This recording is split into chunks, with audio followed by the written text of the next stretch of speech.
Olha, vamos voltar agora a falar do assassinato do empresário Erlan Oliveira, morto por espancamento em Petrolina, no estado de Pernambuco. A Polícia Civil segue com as investigações conduzidas pelo delegado Gabriel Sapucaia, com quem a gente conversa a partir de agora por telefone, para atualizar as informações desse caso. Primeiro, delegado, bom dia, obrigado por atender ao Notícia da Manhã, a TV Cidade Verde. Ontem nós dissemos, delegado, que ele está aqui nos atendendo, né, por videochamada. Ontem nós dissemos aqui no Notícia da Manhã da representação por medidas cautelares que a Polícia Civil fez e do cumprimento de 3 delas, né, 3 pessoas presas temporariamente, que haveria outras pessoas a serem alcançadas, outras medidas de prisão. Há quantas prisões realizadas, executadas pela polícia nesse momento, delegado? Exato. Bom dia, ouvintes. Bom dia a todos que acompanham o jornal. A Polícia Civil, né, por meio da 25ª Delegacia de Homicídios, representou em desfavor de 5 imputados, né, dos quais 3 foram cumpridos de formas exitosas e 2 encontram-se foragidos até o presente momento.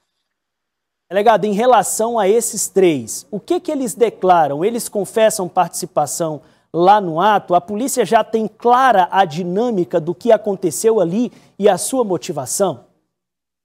Vale ressaltar, né, a gente tem 2 oportunidades. A gente tem o momento das investigações, né, que foram coletadas as imagens e as provas testemunhais, né, que ali estavam, e nós temos a segunda fase, né, que após as prisões, o momento oportuno do interrogatório dos imputados. Então, deixar bem claro que em sede de investigação, nós apuramos imagens e testemunhas, as quais informaram que as 3 pessoas presas neste momento atuaram né, no momento das agressões em desfavor do Erlan. Em que pese, em seus interrogatórios, elas negarem tal atividade, tal conduta, né? Uma delas diz que estava no presente local, mas que não teria agredido o Erlan. E as outras 2 preferiram se reservar o direito de permanecer em silêncio. O que aconteceu, delegado? O que deu origem a essa confusão? A partir do dia 20, né, na madrugada do dia 20, a gente tomou conhecimento, a princípio era tratado como uma tentativa de homicídio, né, já que até então o Erlan não tinha vindo a óbito, né. Já na sexta-feira no dia 20 de junho, pela manhã, nós começamos as diligências, o socorro foi acionado por volta das 6h30 da manhã, então já no começo da manhã a gente começou as atividades. E tão logo fomos percebendo as imagens, a dinâmica, nós percebemos se tratar de fato de uma tentativa de homicídio, até aquele presente momento, né? Então começamos a investigar, coletar as imagens de monitoramento no local onde aconteceram os fatos. Nós ouvimos algumas testemunhas e aí pudemos apurar a seguinte dinâmica do crime, né? A gente percebeu que o Erlan havia chegado nas proximidades desse referido estabelecimento, né, desse bar, por volta das 4h30 da manhã, e antes de ingressar nesse estabelecimento, houve um princípio de confusão, né? Ele havia se metido em uma briga com o Uber que estava chegando nas proximidades. Ele teria pego um Uber do local da festa do São João para esse bar. E aí, durante esse trajeto, nesse Uber, ele teve um princípio de confusão em que houveram agressões recíprocas, né? Ele teria dado um lesionado Uber e o Uber também lesionado ele, né? Havia tido esse princípio de confusão. O que fez ele sair, né? Ele saiu em direção a esse bar, né? Denominado Bar do Virote.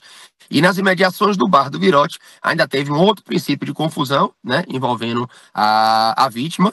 Tudo isso está documentado no inquérito, tem imagens, nós estamos apurando ainda todos os detalhes, mas essas 2 informações são importantes porque logo na sequência, minutos depois, ele vem correndo em direção a essas pessoas, né, que estavam ouvindo o som automotivo, né? Eram 2 carros estacionados, 2 SW4, né? Uma estava com o porta-malas aberto, com o som, e aí nesse exato momento ele chega, fecha a tampa do carro, né, a porta-malas do carro que estava tocando o som, e entra no banco do motorista, né, como se fosse partir com o veículo. E aí nesse exato momento, alguns dos imputados já se aproximam do veículo e aí começam as sucessões de agressões. Um deles já aplica uma gravata no Erlan, ainda quando este estava dentro do veículo, momento em que os outros começam a se aproximar e efetuar também as agressões mútuas, né?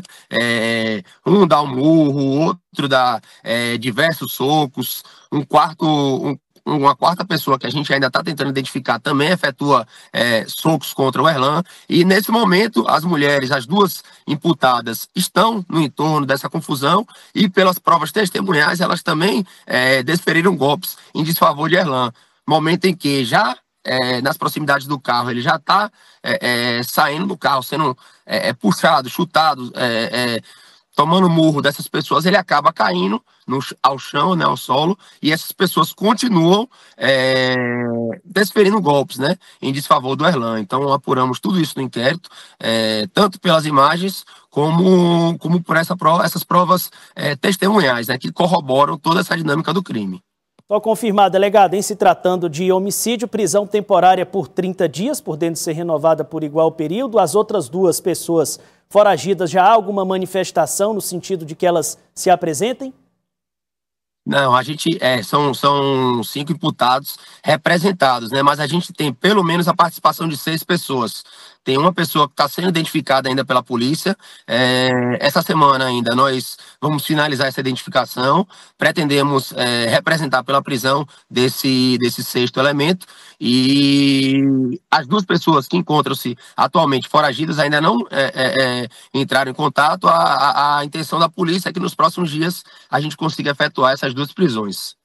Muito obrigado, delegado, pela gentileza de atender aqui a TV Cidade Verde em Teresina. O delegado falando direto lá de Pernambuco, quem está conduzindo as investigações. Muito obrigado mais uma vez pela sua atenção.